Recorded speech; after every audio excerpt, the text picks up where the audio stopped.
Welcome back to my channel. As promised, episode 1 of Let Me Sit in Your Ride. We're back at Late Model Domestics. Today we're featuring the C6 ZR1. Come on. Yeah, 3 or 4 rings, high five you. Look, we don't gotta overheat to know I'm hot, boy. We gon' need a lie detector if I'm not, boy. You can hear my engine rumble in the lot, boy.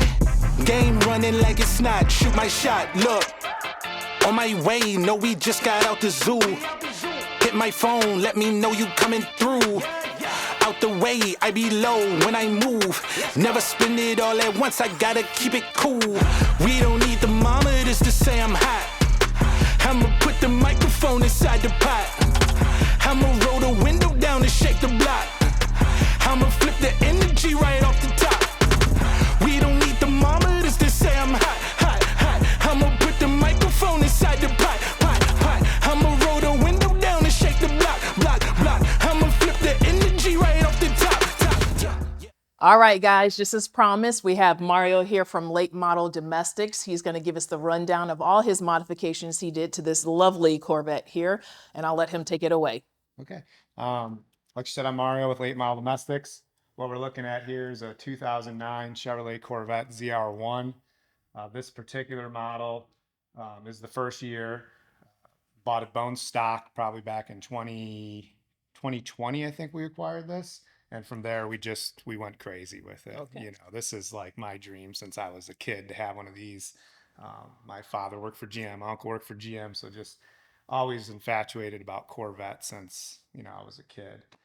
These cars come from the factory with 638 horsepower, LS9 motor. I think it's GM's like flagship motor that they have ever built. Titanium rods by Pankl, titanium intake valves, just a lot of cool stuff in here.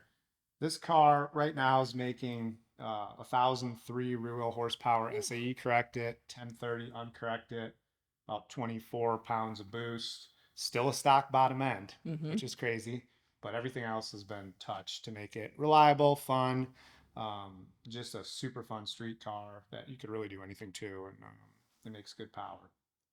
If you want, we can kind of move towards the front here. You can see there's lots of stuff by Kong Performance, so we have to give a shout out to Greg for continuing to support this platform. But we'll start with the lid. That's Kong's new Gen 3 lid. It's got some really big intercooler bricks in it. So, you know, these PD blower cars, they produce heat because they're a compressor. So inside these, they have little intercooler bricks that has water kind of cooling the air as it goes through it. And so Kong has designed a brick that's larger than any other brick that was on the market, and it really does keep IET2s in this car in check, and that produces repeatable power. Going down, we're on top, or that lid is on top of Kong's 2650, and this car comes with a 2300 size blower. We put a 2650 on it, and Greg ported it for us so that we could run his 120 millimeter throttle body. And so we basically have this great air pattern that's coming into that compressor with zero restriction. And we recently just received Kong's new Ram air intake, carbon fiber billet.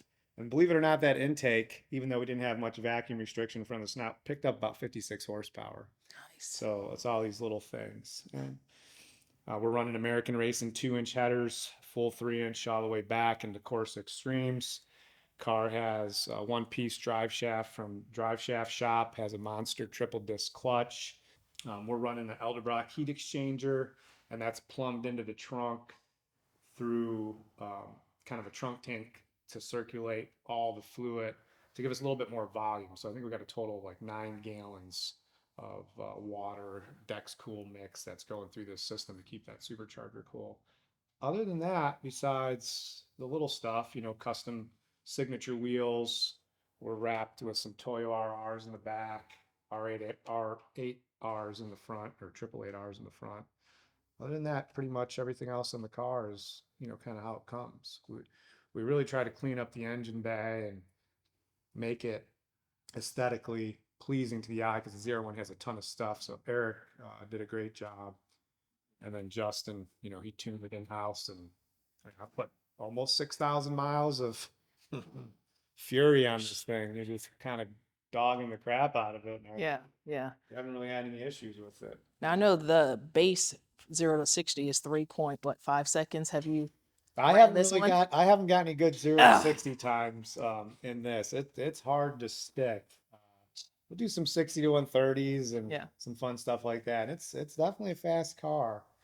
But yeah, as you get up in power and stuff, but you know, 0 to 60, I've never really had fun there. I like to get on the highway and kind of just, you know, have my little fun, Lunge it. enjoying myself, a little Corvette therapy, as we call it. But There's nothing wrong with that. yeah, it does well. I mean, obviously the car is loud now with the Course Extremes. We were running the factory exhaust for a while, and it was great because you could actually close the valve, and it was pretty mild. And then you would open it up, but those mufflers failed internally, so we have to rebuild them. But it is a fun car to drive. Obviously, it's an extreme car, so you feel everything, but it feels great. You know, it's a great driving car. I really don't have any issues. It's a great platform. Yeah. Just super impressed with the C6 platform, all in all. Well, awesome, awesome. Well, I have to ask you, can I sit in your ride? Absolutely, absolutely. Yeah, lock it. I think it's locked. You can get in the driver's seat. Oh, Yeah, get in there. I gotta see you in this. Is it unlocked? Yes. Yep. Yep. Just look. I'm not Yeah, I'm not sure. used to this. Yeah, yeah. There's two little tabs. We can tell my husband go ahead and purchase. Yeah. Oh, look at this. Oh, this is me. This is me. So I can take this home today. Yeah. Oh man.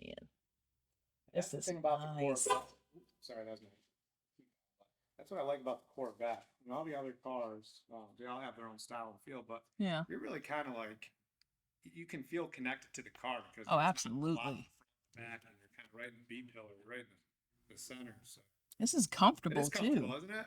This is comfortable. I didn't expect it to be this comfortable. I thought about honestly. painting the seats out and putting some carbon fiber seats in there. No, this is For looks, you know, comfortable. like racing, but that you could fall asleep. I was about to say it's like it hugs you. This is beautiful.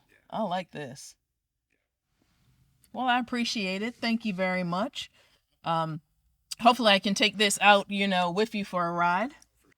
This is nice. The older guys and stuff rolling out of it, you know, when they get there. So I haven't got my New Balances yet. I can still get in and out of them, I was but about to say my jacked up knees. yeah, But yeah, I did not expect, honestly, for that to be that comfortable. yeah. 'Cause Those You look seats. at it, you just don't. Yeah, and actually these, like in 2000, is it 11 or 12? I think 12. They got a redesign of the seat. The Yeah. seats are actually a little bit better in the later years of the C6 generation, but no, it's a comfortable car. That is amazing. You know, and in stock form, Yeah. you know, these cars, they'll get 25, 30, 20, 28 miles on, you know, on the highway. So, you know, Oh, if you don't really? touch them and you leave them stock, you could have a great cross-country touring car. You know, Yeah. the LS9 actually, it makes power, but it gets good, decent gas mileage, especially with the tune. Yeah. You know, they do well. Obviously, this isn't getting that because it's running on ethanol, but Smells beautiful. smells good, looks good. Smells awesome. All right, let's get it closed up. Let's take it for a roll.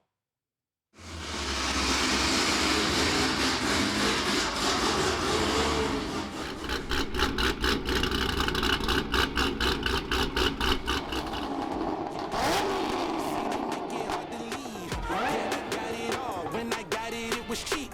Yeah, every time they talk, you just get back to me. We don't